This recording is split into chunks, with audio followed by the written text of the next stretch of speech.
Yes, Geordies, welcome back to another episode. The first thing I want to say, as always, I hope everyone's well. The second thing I want to say, look, I'm not holding that bloody microphone.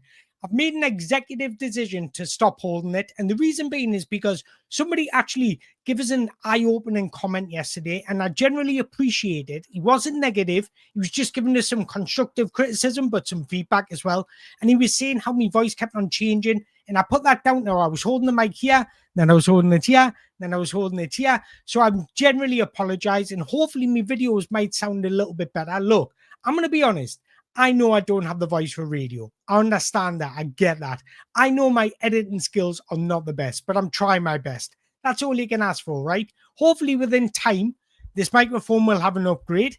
My voice might sound a little bit more clearer and my editing skills will get better. But we do have an interesting video today because we need to welcome David Hopkinson to Newcastle United. And then we're going to talk about Nick Woltemade. Yes, I just turned German for a little bit, but we need to talk about him because Germany last night showed us exactly how not to use him in any Premier League game. And it's exactly what I've been seeing when I've been doing my scout reports on Nick Woltemade. And then we're going to talk about what we can plan this summer, ready for next summer, so we don't have a window like we've just had. But as always, guys, if you are new around here, make sure you hit that like button, hit that subscribe button so you can join the Mango Fruit Basket family. So the very first thing we're going to do is welcome our new recruits. The transfer window might be over, but Newcastle are still doing business. Welcome, David Hopkinson. Now, I'm not going to read all that out here because I don't want to bore you like that, but pretty much in a nutshell, he came out and said he's incredibly honoured to join Newcastle United at such an exciting time in the club's history. What I've been telling you, even yesterday's video, I've been saying this is a very exciting time in Newcastle United's history. Then he goes on to say how we're a historic club with an incredibly passionate support. And then he goes on to say, to big himself up a little bit, I understand how to build sustainable success at the highest level of global sport. And by all means, he absolutely does because he's got the credentials to back up what he's saying. And then our owners have spoke out and have said, look, it's nice to have somebody with a proven track record in the club, but they also come out and thank Darren Eagles. And I think that's what we need to do. I want to just take a moment to say thank you for all your hard work, what you've done, because he has been a part of our success since his Saudi ownership. But I also want to wish him well on a personal level. Look, I've never spoke to the guy. I don't know him personally, but I do know he was unwell, and I just wish him all the best in the future. So let's do a little bit of a background check on David Hopkinson because he is coming into our football club, something that we admire, adore, and love. So we've got to try and embrace him. So he actually worked at one of the biggest sporting venues in the world, Madison Square Garden, where he was president and chief operating officer for New York Knicks and the New York Rangers. He's also had spells at the biggest football club in the world. Yes, that's not Man United, it's actually Real Madrid, where he was global head of partnerships during 2018-2020. So he was part of the executive team that overseen the redevelopment of the Santiago Bernabeu and helped Real Madrid's rise to becoming one of the most valuable football clubs in the world. Then he's also been out in Canada, working for the Maple Leaf Sports and Entertainment, where he was chief commercial officer for Toronto Maple Leafs and Toronto Raptors. He was also responsible for signing one of the biggest naming deals in the history of Northern America sports, when Air Canada Centre was renamed to the Scotia Bank Arena. Now, that's probably got you a little bit worried about, is St. James's Park name going to be changed? Now, we all know there's talks about going into this brand new stadium, this 70,000-seater stadium. So will we take the same name as St. James's Park? I don't know. But he has come out and said, I think anything is possible, but we are not working on that right now. My personal view is that we have an extraordinary set of revenue opportunities that don't involve changing the name of the stadium. So he has come out and said that already. So I don't think he's going to come in and just instantly change the name of the stadium, because I also believe there's a lot of revenue we could bring in before we even change the name of the stadium. And that's from the outside looking in. Training ground sponsor, for example. Training kit sponsor, for example. Now, what I believe might happen, and I'm not saying instantly, this might happen in future down the line, and I want to know your thoughts on this. Instead of changing the name completely, so instead of completely coming away from St. James's Park, what if we brought in a sponsor that was something along the lines of St. James's Park powered by, and then our sponsor? I think that would maybe get away with fans a little bit. I think St. James's Park for me is just our name. It's been our name since the day I was born. And I would hate to come away from St. James's Park, but I understand the business side of things in football now. Did anyone hear that ambulance again? By God, I don't know what's going on, but I think this is a great appointment. I think when you've got an ownership like this that is happy to pay people what they're worth, you bring in the best in class. When you've got a club like Newcastle United who are sleeping giants, let's not be honest, and wanting to take that next step, but we're going into a gunfight against PSR with a knife. So these revenue and these sponsorships and bringing in the best sponsorships is only going to help against PSR. Now, when you've got a proven track record and a good negotiator and somebody that has been at the highest level like Real Madrid, it's only a good thing. Now, if we can get him on board and happy in his environment, he's going to thrive, in my opinion. I know football is all about football when it comes to fans, but let's be realistic about it. If we're being realistic, football is starting to become a little bit more of a business. It's not just about buying the best players and there you go. If it was that easy, everybody would be successful. You've got to have an element of business mindset when it comes to football now, and that's the brute honesty of it. Although I see football is, let's just win on the pitch, win trophies. That's what I want for my football club.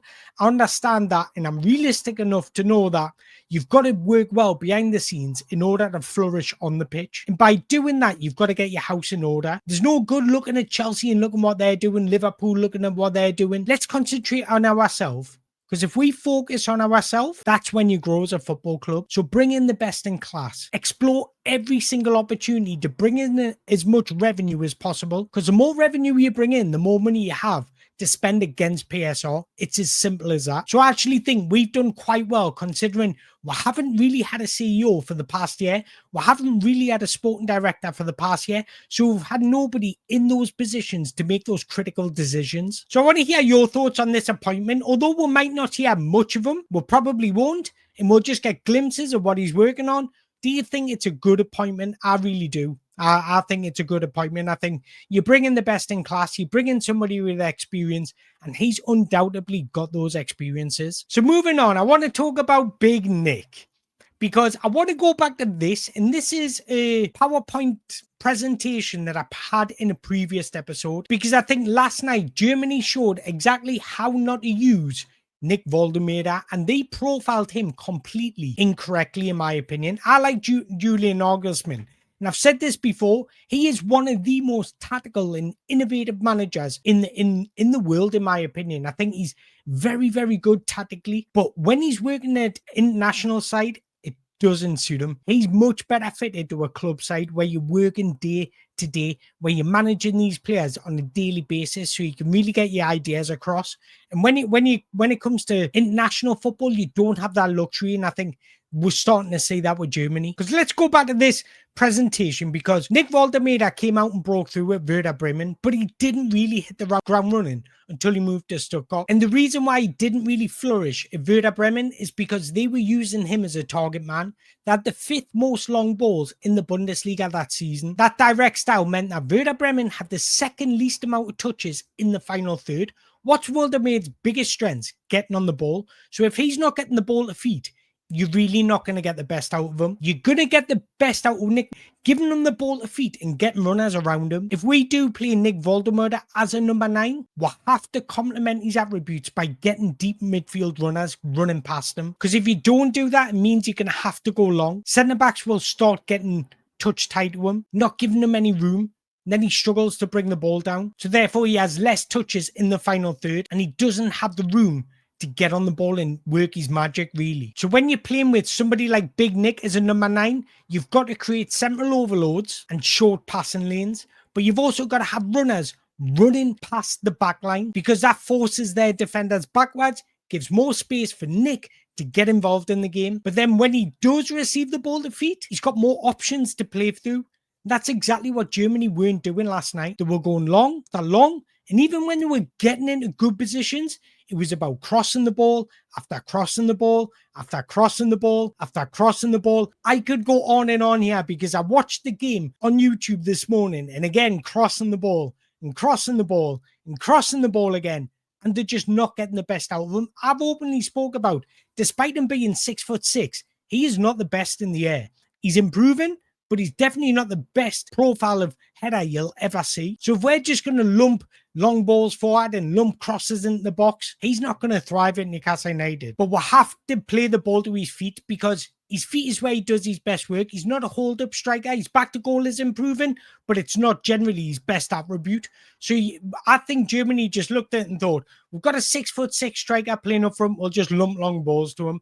Doesn't work like that. So you need to get bodies around him. You need to try and get the ball into his feet. Have runners coming off him to create space for him. And then he does his little magic footwork and it all thrives from there. But this is why I think Johan Wissa would complement him, because Johan Wissa plays on the last man. He's all about instinctive movement, playing on the last man, running between space, and just generally being a clinical finisher. He doesn't need to get involved in the game, so you can leave that down to Nick, and Johan Wissa can just concentrate on finishing chances rather than starting chances. But that's all I've got to say on that, because I do think Germany misprofiled him. So yes, he didn't have his best of games. He did a little bit of good things, but I just expect Eddie Howe to use him a bit differently, in my opinion. If I was working on Eddie Howe's coaching staff, this is exactly what I would be saying to him. I'll be saying, let's not use him as a target man because you're not going to get the best out of him. Let's use him this way, and then we'll build from there. That's just my opinion. But I want to talk about next summer's plans, because I briefly touched upon it yesterday, but there is some specific areas I want to see you starting to look and scout and see who we can bring in. And I'm going to speak about these ones, but I'm going to identify the two main ones after this. So the right winger, yes, we've just brought in Anthony Elanga and we've got Jacob Murphy. But Jacob Murphy's 31 next year, and next summer he's only going to have 1 year left on his contract. So my opinion, if we're against PSR, because we need to bring in PSR into these considerations, against PSR, we cannot allow anybody to run down their contracts, and we cannot allow anybody to devalue when we're not using them. Anthony Elanga is going to be our starting right back, not right back, right winger. So what I would be looking to do is, can we look to cash in on Jacob Murphy and get as much money as possible? Because when you turn 31, you're not going to improve very much, are you? And I generally believe he's had his best season. He's peaked. I think he'll still do a job, but is doing a job good enough? We should be thinking about the future. So we should be bringing in somebody as an understudy to Anthony Elanga, because if you do that, you brought in two upside signings. So if one doesn't work out, you can still cash in and try somebody else. But on the flip side of that, if they both work out, you've covered your right wing position for the next 5 or 7 years. So that's one area I want us to start thinking about. Can we bring in somebody else? Or let's not be too sentimental when it comes to Jacob Murphy. Then midfield. This is interesting because we need an additional midfielder still, in my opinion. But if I'm looking at this, I would look to offload Joe Willock next season. I'm going to be honest. And the reason being is because I don't think he tactically fits. And that's me being honest. I think he's a good player. I think he's a steady Premier League player.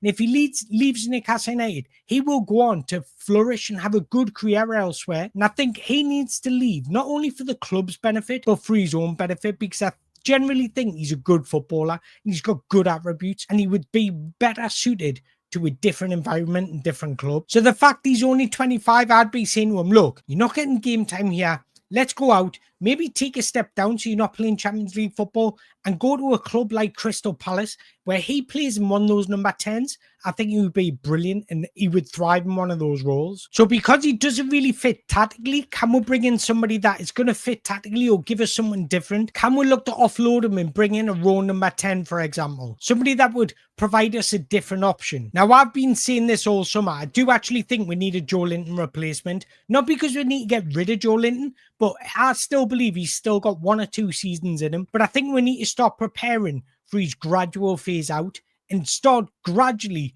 phasing in another prospect. He's hitting 30 next year. And even if he wasn't hitting 30, I still think we don't have a similar profile to Joe Linton. So we need to start bringing in somebody in, because when he is missing, we notice a difference. We're not as dominant off the ball when there's no Joe Linton. And the next one is left wing. Now, this is an interesting one because Harvey Barnes is only 27. And last season, let's be honest, he showed streaks of brilliance. But in my opinion, he's too inconsistent, drifts in and out of games, and doesn't really give you that directness and aggression with his dribbles. And I think that's what we need to really upgrade as a football club, because Eddie Howe wants that. He wants his wingers to create isolation and beat their fullbacks. And I just don't feel Harvey Barnes gives you that. He's not that profile of player. Now, come next summer, he's going to be 28 with 2 years left on his deal. If you want to bring in maximum money for him, you have to cash in. Otherwise, his valuation is just going to decrease.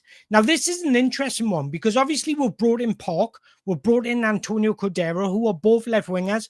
So I would be thinking, right, we don't necessarily need to buy a left winger.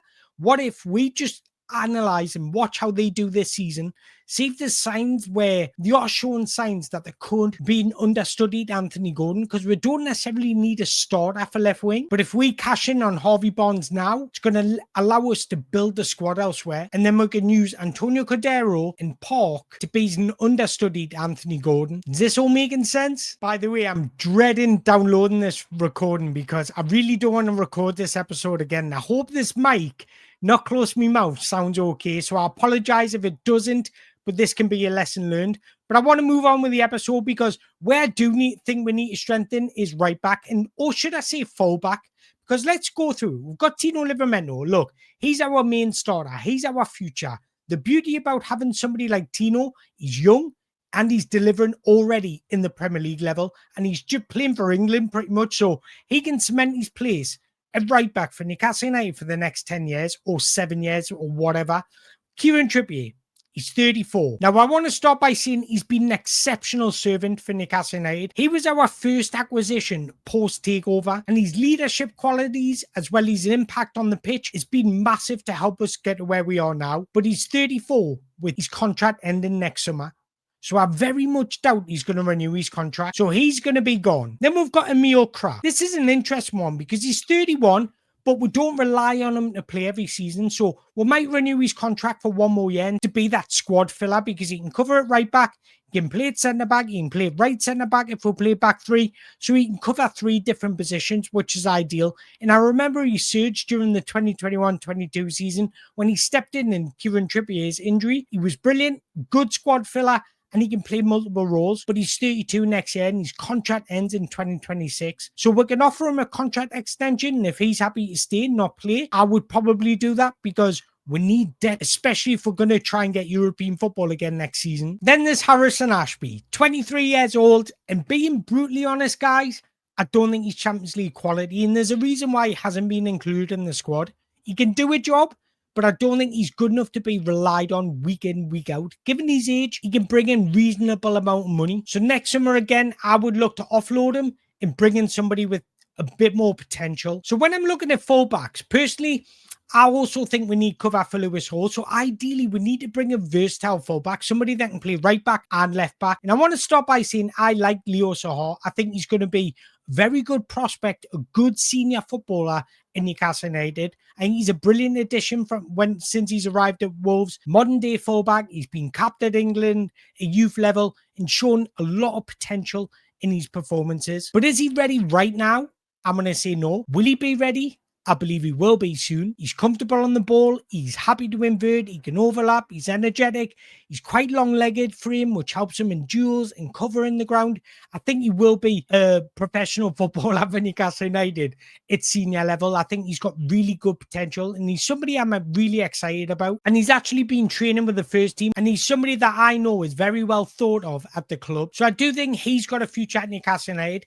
Now, somebody I wanted us to sign is Alex Gimenez, because he's played just as much at left back as he has at right back, although he is a right back. Now, I wanted Newcastle United to sign him, but he's just signed for Bournemouth. So who else could we bring in that can cover it left back as right back as well? And guess what? We're going back to the Deutschland. It's another Dutch player, and that is Elias Baum. Now, he's somebody that I really enjoyed watching at youth level because his maturity of the game was exceptional, and I think he had a really good season at Elfsborg last season. Funny enough, I've actually watched probably every single Elfsborg for the past 2 years because the season before I was watching Paul Wanner because PSV wanted him, and undoubtedly he's actually moved to PSV on loan this summer. And last season, I watched pretty much every game just to watch Baum. He's a modern-day right-back who's recognised for his comfortability in offensive and defensive duels. Now, I always say availability is the best ability. He started every single league game in the second division of German football last season. From fullback, he scored 3 goals, provided 5 assists,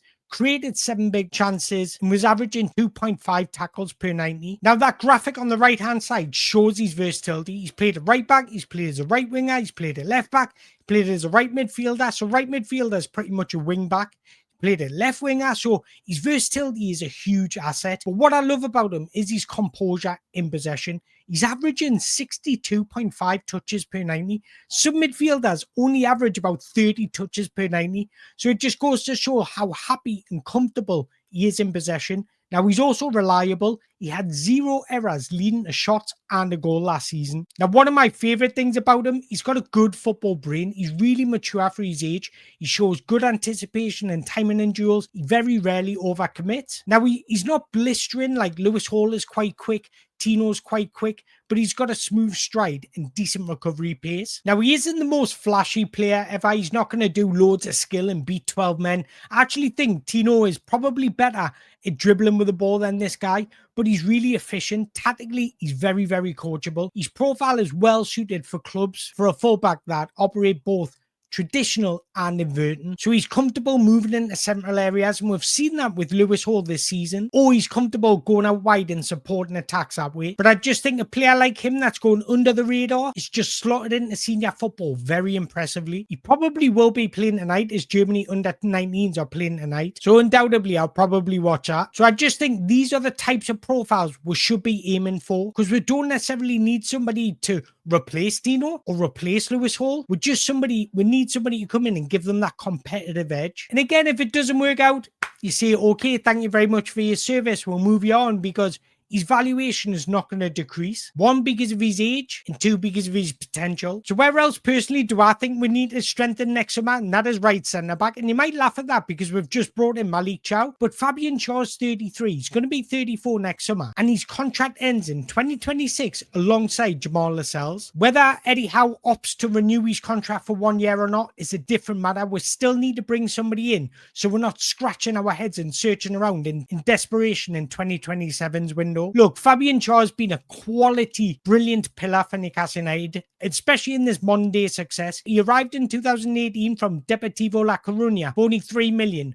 198 Premier League games, 18 goals, and a lot of them have been screamers, including that thunderous strike against PSG. In recent times, he's helped us qualify for 2 Champions League, win the League Cup, but unfortunately, you've got to be ruthless sometimes in football, and you've got to take the sentimental side out of it. Let's bring in somebody that can be an understudy to Malik Chow. And for me right now, if I'm choosing right now, that somebody would be Jeremy Jacquet. I just think he would be an amazing forward-thinking signing, composed in possession and capable of breaking lines. That is exactly what Fabian Schär's responsibility is for us. He's physical, dominant in both aerial and ground duels. He's played in the back 4, he's played in the back 3. That flexibility aligns with what Newcastle United are trying to do tactically. And we've seen it this season. Eddie Howe's played with the back 4, he's played with the back 3. So we need somebody that's comfortable in different roles. So with Malik Chow already through the door, he's somebody that can come in and just be gradually eased into the team. But he also brings that element of youth integration and resale value, because I've got no doubt he's somebody, injuries preventing obviously,